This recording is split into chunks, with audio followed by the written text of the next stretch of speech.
So it seems they're going to go full Tupac with all of the music Juice WRLD had. We're going live from the underground.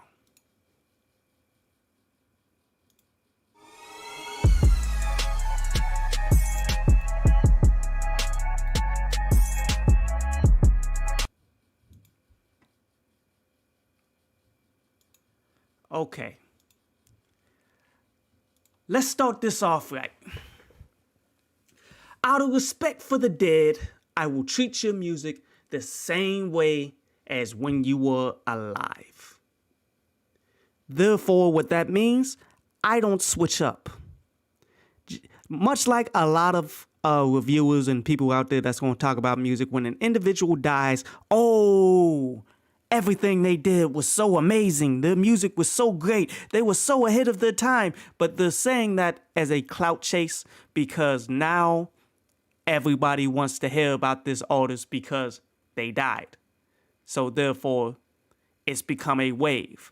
But yet my thing is, yeah, I listen to a whole bunch of these individuals who have been dying as of late, mainly because of drug uses, as we're seeing.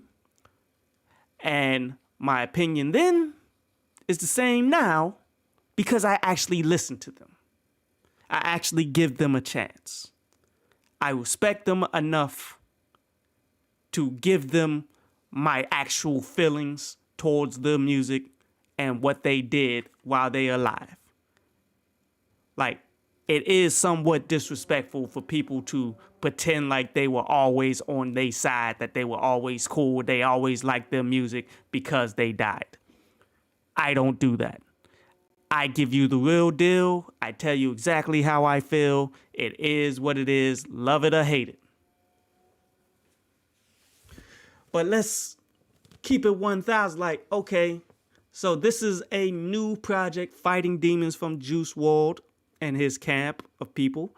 And they're already talking about the next one that they're going. Like Lil Baby he was on Twitter or something talking about the next one and how it's going to sound. Like, bruh, they are going to flood, which doesn't shock me because when you listen to how he composed his music, how he did everything, he was flooding already.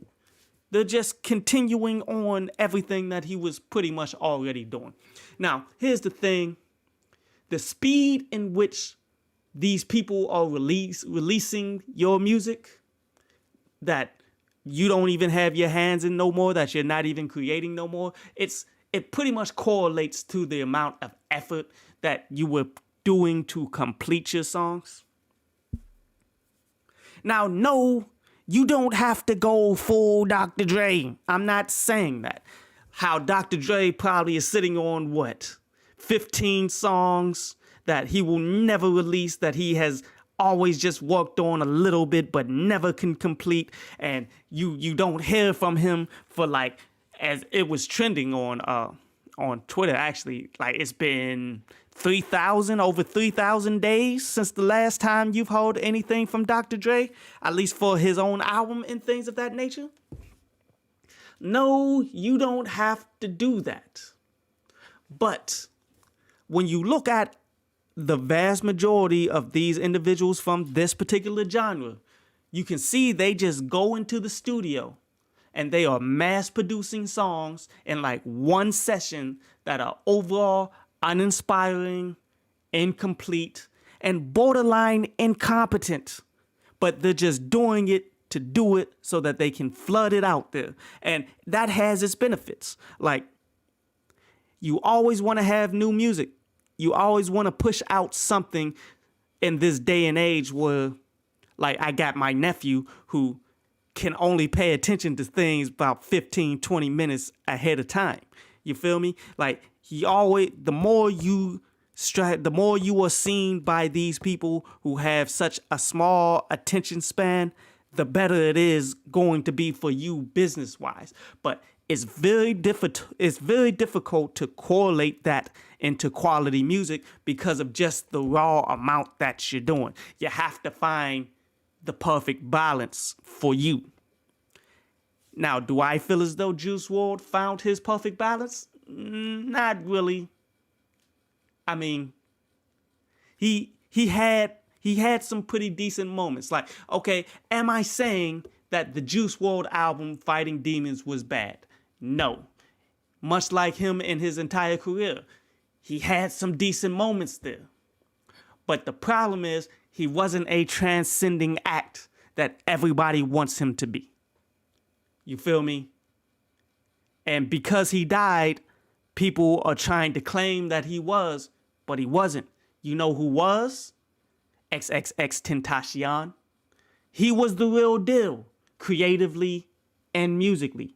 Now, I feel as though he needed the right push. He needed the right people behind him. He needed the right producers to make it into something that could have been accepted by the masses to take him to a whole nother level.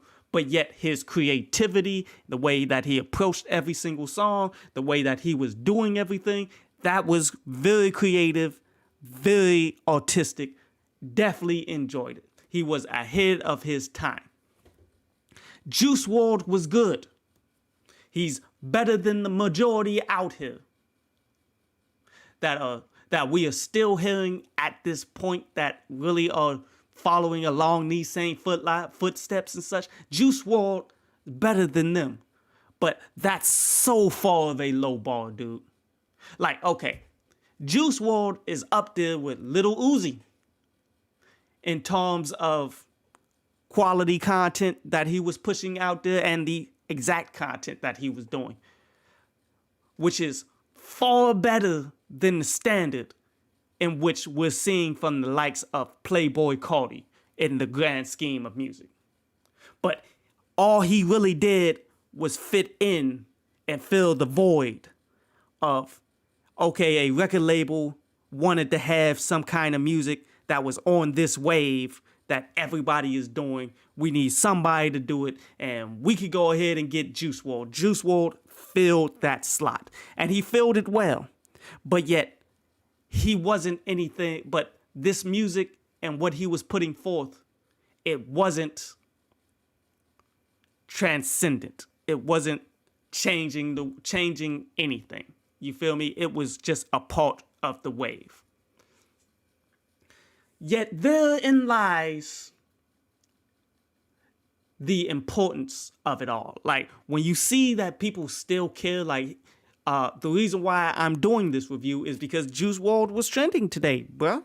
It is what it, like, and that's the thing. That's how you can determine if what you've done was in fact a successful thing. If your life's work, regardless of how quality it was actually a success.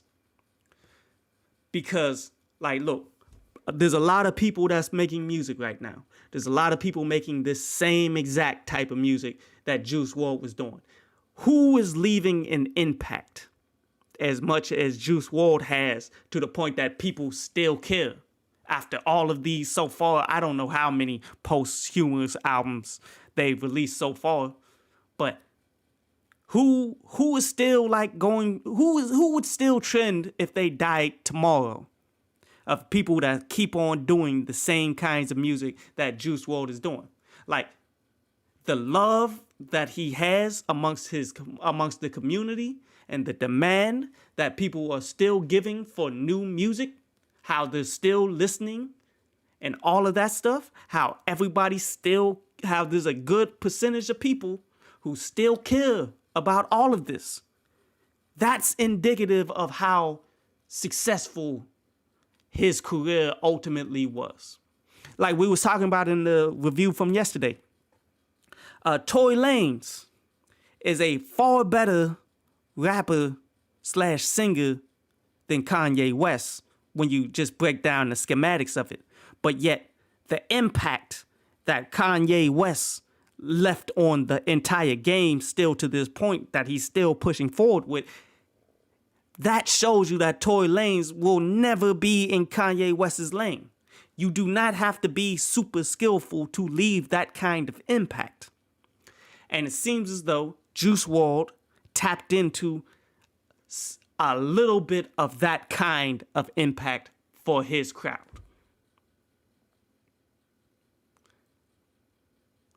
See, and that's the thing, man, to drive the point home. Do you leave an impression on people with your music to the point that they care?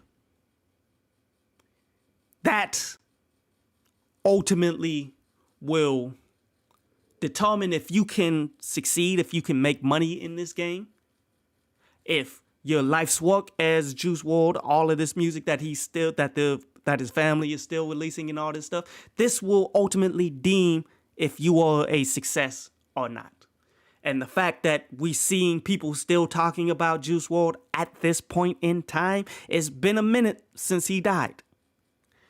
The fact that people still care, you can't say that his career and what he's done musically and all of this music and stuff, you can't say it wasn't a success, especially towards his audience of people that just rock with him. But let's go ahead and look at some of these individual songs, man. The song "Bold," produced by Metro Boomin. Easily the best song off of this whole project, as Metro is easily the best producer that laid hands on this project, you dig? And, you know, an artist like Juice WRLD, even though, you know, most people won't admit it, even Juice WRLD probably would never have thought about it in this direction. Like, a lot of artists want to believe, you know, they're not dependent on production. They're not dependent on others in order to make quality music. But yet this whole style, this whole genre of people that's making the same music over and over and over, that's just leaning all towards drug abuse and all that stuff. When you do the same things that everyone else is doing, you become somewhat dependent on the caliber of a producer that you got in your camp. The caliber of people who are putting the music together, the quality of music that you're doing, that's what's going to separate you, because you clearly aren't putting forth that much effort to separate yourself content-wise or lyric-wise or anything in general. Like, besides the promotion that Juice WRLD got from his record label and things of that nature, the push that he got and the fans that constantly push him, besides that, musically, the only thing that separates him, or the thing that he needed to help separate himself, would have been the production, because just his whole style was heavily reliant on it. As this song was easily the best song because it was easily the best produced. Well done, the Metro Boomin. The next song I want to talk about is "You Wouldn't Understand." Well, I felt "You Wouldn't Understand" was a solid joint. Now, what I liked about it is like the cues in which Juice WRLD uses in his vocals on how he changes the way he's rapping, how when he does that from point to point to point to point, that's ultimately giving cues to the producer, because this beat may not have been the original beat that he recorded this on, because clearly he hasn't been around for a very long time, and they're still working on the content, getting it up to par so that they can constantly release more stuff. So this may or may not, I don't know, I wasn't there, but this may or may not be the original production to the joint. But the fact that he was rapping the way that he was rapping, changing the way that he was changing the way he was rapping from point to point, he's giving, without even knowing it, he's giving the next producer cues on how to compose this beat so that he's rapping with it, and a good producer can actually take that and make it into something quality. And that's exactly what was done there. I thought this was a pretty quality stuff. The next song I want to talk about was that "Not Enough." Well, this is much like the vast majority of the rest of the project, like all about his addiction / depression due to drugs. And the raw amounts that he's talking about here, like, it's kind of scary now, ain't it? And he isn't the only one. He's far from the only one, as you see from the skits and all that stuff. Like, Eminem had a skit on here where he's talking about his his addictions and the fact when he hit rock bottom, like his rock bottom was, okay, all of my liver and my organs, all of my organs are shutting down because of all of these pills that I've taken, and my body cannot take it no more. And which, honestly, I like that the most about this whole project, like the skits that he had, where they're giving you a whole bunch of insight on the drug abuse. Okay, here's the thing. One key thing that Eminem said is the drugs that he was taking, they just look like pills. So I just took them. I don't know what was in them. Like, they just felt good. They look like what I usually take. Like, they look like a Tylenol pill per se. Like, that's how these pills get you. And a lot of these ecstasy pills and all that stuff, they make it look like they got diamonds and they got all kinds of shapes and things of that nature to diversify. People are so used to taking pills as medicine that you don't realize pills is just a shape of the drugs that they compact together. Realizing that these pills can contain anything. And a lot of these legal pills, man, okay. Do you know what Oxycontin? I'm sure a lot of people have heard the stories of Oxycontin. A lot of people don't know what exactly is Oxycontin. When you look at the chemical makeup of Oxycontin, which is a pill, the chemical makeup is exactly maybe they add one more substance to it, but it is exactly, the chemical makeup is heroin. The stuff that you shoot up into your veins. It's the same thing chemically. It's just put into pill shape. You feel me? Like, Oxycontin is ultimately just heroin with Tylenol, all thrown together in one pill, and they sold this legally. They sold this legally to the masses, to the point that they started making movies about how criminally this was them pushing this out there. This is why you cannot believe in the society. You feel me? These people in these medical people, they here getting their money, as Cat Williams would say. They're not invested in a cure. They're not here trying to save people. They trying to get their paper. And most of these doctors out here are criminal. You dig? They just on the legal end of drug dealing. That's all that is. Which brings me to the next song that I wanted to talk about, which was Until the Plug Comes Back Around. Well, what he's talking about here is just living your life waiting for your next fix. You know what that's called? That's called chasing the dragon. It's the same exact thing that these crackheads have done since the 80s. But here's the thing. A lot of these crackheads are still alive now. And they're in great running shape because of all of the scams that they had to pull off in order to get the next high so that they can chase this dragon. But we're seeing a lot of these rappers who are heavily on these drugs, that heavily rap about them, from Juice WRLD to Mac Miller. We're seeing these people who are chasing these dragons, we're seeing them die. Why? Because these drugs are not the same. These legal, quote unquote, prescription pills that these people are abusing, these things are some of the most potent things that kill you. And we're hearing a whole culture of rappers make endless albums about it, about taking these drugs, they're making it sound like it's cool.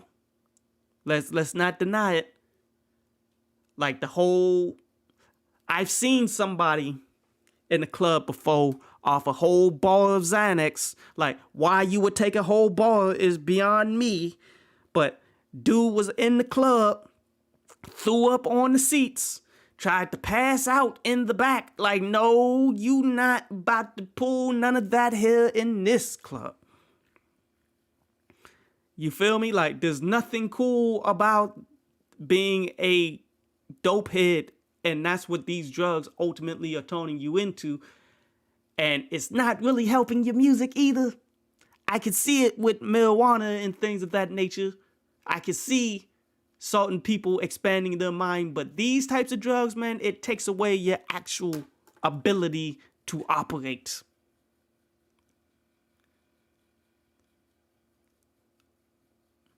See, herein lies the problem with Juice WRLD's content. Like, how many songs has he made? Let's just say off of this project. But we can look at his entire career. But let's just look at this project. How many songs are not about drug abuse? How many songs legitimately sound different from say, the content down to the production that he's getting? Like, how many unique songs has he actually made?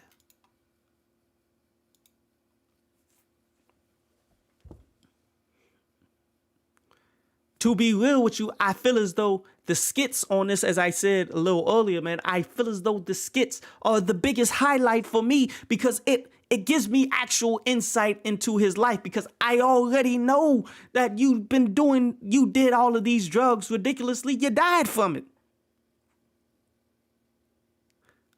We already know all of this, and none of this drug abuse rap is all that cool and all of that. And the whole vibe of this music is really depressing, and it's not really for me, to keep it 1,000. I mean, I know there's a lot of kids out there that's depressed, that are going through their own issues that this directly speaks to.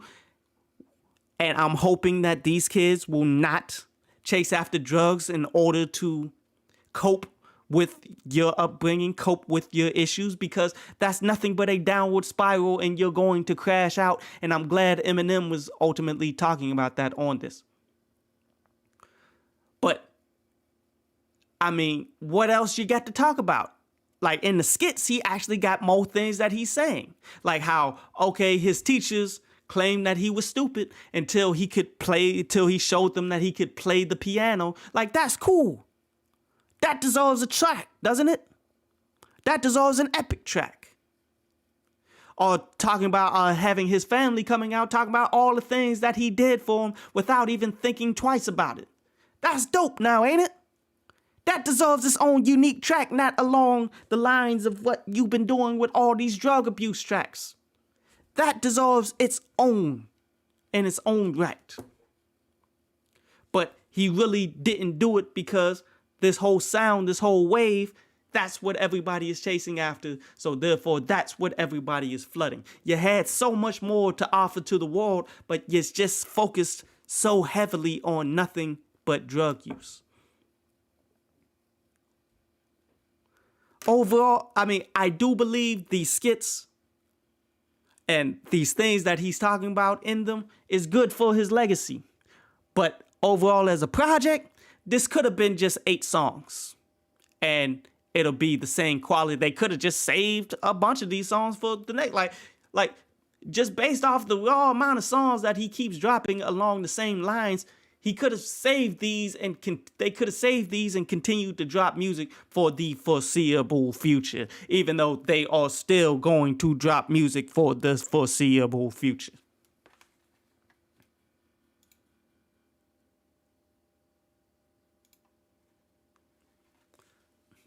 Overall, it's not a super impressive body of music here. I mean, we hear thousands of artists out here, from the underground to those who made it to people that are just now getting their chances and all that. We're seeing everybody doing the same thing. It's just not so much on this production quality. Like, this is the same content as what everybody is doing, because we seem to still be in the drug abuse era where rappers are talking about nothing but abusing prescription pills, drinking lean, all these things that are still dangerous. And I know like the old heads and stuff be like, oh man, y'all need to be talking about more than that. You know, like back in our day, we would balance it out. We wasn't just talking about drug use. Like, no, y'all was talking about drug use too. Like, why do you think all your rappers were called ski? Like they had something about ski or snow or snowman. Like drug use, drug selling, drug abuse. This has been in the game for a very long time. Forget what all of these 80s people and all of them are saying. I mean, if this is the wave, this is the wave. You dig? This is the wave of music. But as individuals, we have to like understand that balance is necessary here too. You dig? As listeners of music, you can't just delve into a depression, a drug-induced depression. You have to actually balance it with quality music too. Like go ahead and listen to the Tory Lanez of the 80s, like love ballad, love mixtape that he dropped, where that was fire. Balance this with that so that you don't just get stuck in this vibe, in this whole vibe of drug abuse doesn't have to remain, because if we leave it up to the mainstream media, all they want to do is promote self-destruction, detrimental towards us, but mostly towards the children, because the children are the future and the children are the only threat to taking back our culture. The kids are the threat to changing the way things are where we as a people are abused. But the more that you put out music like this to tame the youth, that's what they're going to continue to try to push. We as a culture have to take back control of our culture and listen to not only the individuals like Juice WRLD, who provide you insight on his struggles, his pain that he's going through, but also the motivational individuals like, say, John Connor, who's trying to push you to become the best you that you can possibly be.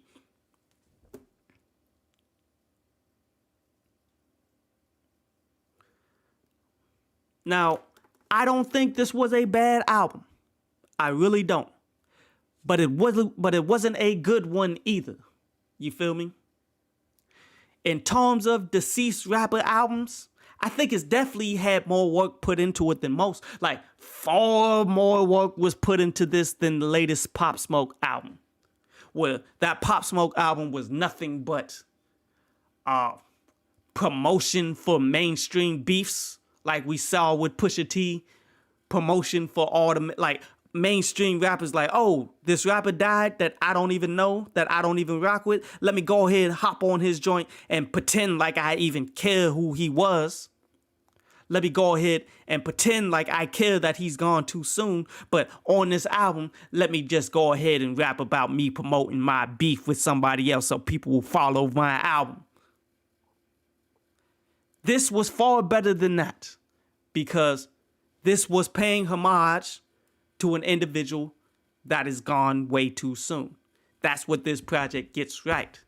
Yet, quality-wise, it just blends in with what the masses are still doing. That's what he was doing from the beginning. This is the music that he's always done, and that I guess we're going to continue to hear. Like, very little change is going to come from it. And eventually, I keep saying it, music is going to change. And when it does, this is going to become dated. Like, we may already be leaning in that direction when you see Tory Lanez doing an 80s theme project, when you see Silk Sonic doing a 70s theme project. Like, themes might end up becoming the next thing that's in. I don't know. But those are two of the hottest albums to come out this year, and that can shapeshift the culture. If that does change the culture for the better, I would hope, what would all of this content that Juice WRLD has that they're constantly putting out, what good would it be? When people are no longer listening to this particular genre in this particular fashion, and that's all that he made, How can he update? How can he change when he's passed away? If he doesn't have anything creative or unique now, it's too late. And his memory will fade because of that.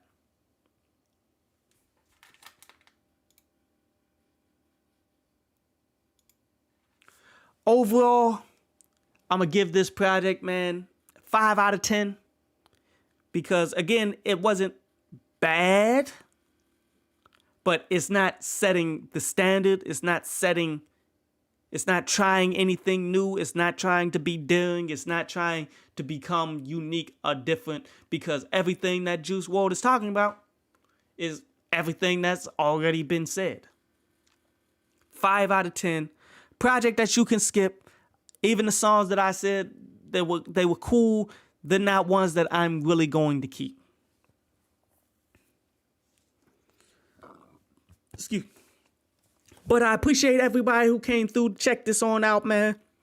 Regardless of if you was here live or you watched the playback, man, I respect you. I appreciate you. Realize that, yo, I'm not crapping on Juice WRLD here. I'm just keeping it 1,000 with you on everything there was with his path and everything that he chose to do and where it's going to go in the future. All love and respect to that man's family. Hope that all this content that you guys are releasing is providing a foundation so that you guys can take it and build from it, because this isn't going to last forever. Use this money to get more money. Like, don't just rely on this, because this is not forever, because, you know, Juice WRLD wasn't a versatile enough act driving versatile enough music that is going to transcend for the next 10 years. I don't see that in the cards. But I'm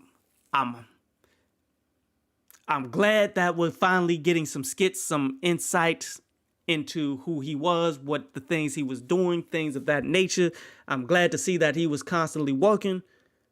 But we can't deny, or we're not going to pretend that he was the greatest musician of a time period. He was super influential. No, he wasn't.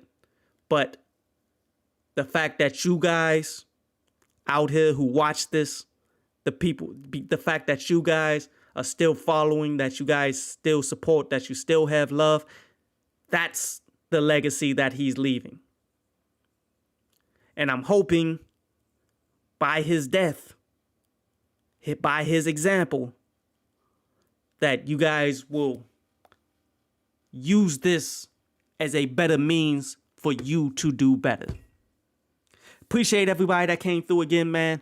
Feel free to like, subscribe, leave a comment. I'm going to try to respond to as many comments as I possibly can. I hope everybody have a good evening, good morning by the time that you see this, man. I appreciate y'all. I try to do one of these every Monday, Tuesday, Wednesday. Thursdays, I'm usually doing my my album reviews or whatever's popping at the time. And Fridays, we see what happens when that time comes around. But I appreciate everybody, man, and I'm out here.